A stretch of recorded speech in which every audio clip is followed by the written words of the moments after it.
కోరుకొండ లక్ష్మీ నరసింహస్వామి వారి దర్శించుకొని 600 మంది కార్యకర్తలతో ర్యాలీ. రాజానగరం నియోజకవర్గ స్వతంత్ర అభ్యర్థి సిపిఐ ఎమ్మెల్ పలివెల. తూర్పుగోదావరి జిల్లా రాజానగరం నియోజకవర్గం కోరుకొండ మండలంలో రాజానగర అసెంబ్లీ నియోజకవర్గ స్వతంత్ర అభ్యర్థి పలివెల వీరబాబు ఆధ్వర్యంలో మండల కేంద్రం కోరుకొండలో భారీ ర్యాలీ కార్యక్రమం జరిగింది. ఈ కార్యక్రమంలో భాగంగా ముందుగా పలివెల కుటుంబంతో సహా లక్ష్మీ నరసింహస్వామి వారిని దర్శించుకున్నారు. అనంతరం అధిక సంఖ్యలో విచ్చేసిన కార్యకర్తలతో కలిసి కోరుకొండ లక్ష్మీ నరసింహస్వామి వారి ఆలయం నుండి పాండురంగ స్వామి గుడి, గాంధీ చౌక్, బస్టాండ్ సెంటర్, సుబ్రహ్మణ్య స్వామి గుడి సెంటర్, కాపవరం సెంటర్ వరకు భారీ ర్యాలీ కార్యక్రమాన్ని నిర్వహించారు. పెద్ద ఎత్తున బాణసంచా కాల్చారు. తీన్మార్ డప్పులతో ర్యాలీ జరిగింది. వాహనాలు, ఆటోలతో కార్యకర్తలు తరలివచ్చారు. 3 మండలాల నుండి భారీ ఎత్తున మహిళలు, పురుషులు, యువకులు తరలివచ్చారు. ఈ సందర్భంగా ఎమ్మెల్యే అభ్యర్థి పలివెల వీరబాబు మాట్లాడుతూ రాజానగరం నియోజకవర్గంలో ఉన్నటువంటి సీలింగ్ భూముల వివరాలను వెల్లడించాలన్నారు. వాటిని పేదలకు పంచాలన్నారు. ప్రభుత్వం యొక్క వైఫల్యాలపై ఆయన మాట్లాడారు. నియోజకవర్గంలో తమకు 30,000 వరకు ఓట్లు వస్తాయని ఆయన వెల్లడించారు.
సిపిఎంఎల్ పార్టీ తరపు నుంచి పోటీ చేయడం జరిగింది.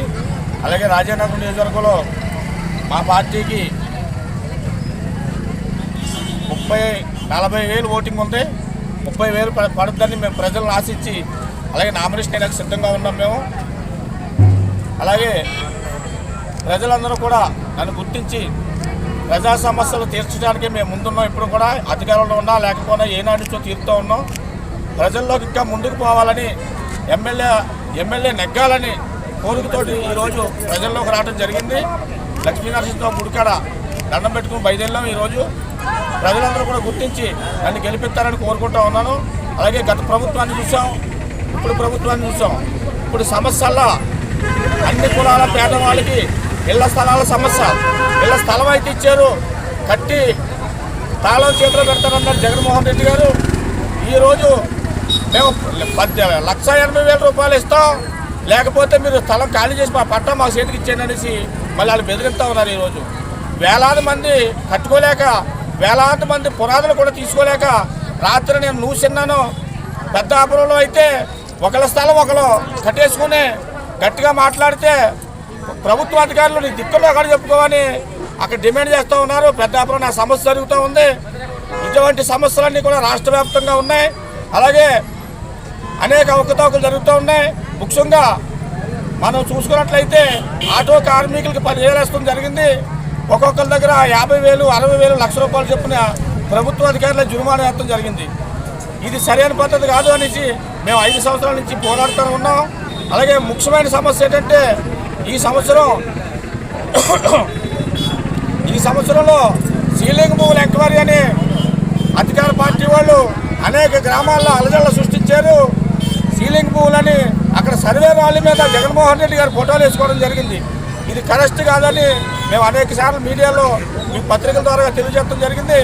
ఇది కరెక్ట్ కాదు. మీరు ఎంక్వైరీ చేసినట్టు సీలింగ్ భూములు ఏ ఊర్లో ఎన్ని ఎకరాలు ఉందో, ఏ మండలంలో ఎన్ని వందల ఎకరాలు ఉందో అది బయట పెట్టాలి. ఇంకా నెల 2 నెలల టైం ఉంది కాబట్టి మీరు ప్రజలకి కాపాడుకోవాలని మేము డిమాండ్ చేస్తూ ఉన్నాం. ఇందులో భాగంగానే అన్ని సమస్యలు నేను పరిష్కరిస్తానని ఇక్కడ దేవుడి సాక్షిగా, ప్రజల సాక్షిగా నన్ను ఎమ్మెల్యే నెగ్గిస్తారని ప్రజలందరూ కూడా కోరుకుంటూ ఉన్నాం. ఈ అవకాశం ఇచ్చిన మీడియా మిత్రులందరికీ నా హృదయపూర్వకంగా ధన్యవాదాలు. కోరుకొండ లక్ష్మీ నరసింహస్వామి వారి దర్శించుకొని 600 మంది కార్యకర్తలతో ర్యాలీ. రాజానగరం నియోజకవర్గ స్వతంత్ర అభ్యర్థి సిపిఐ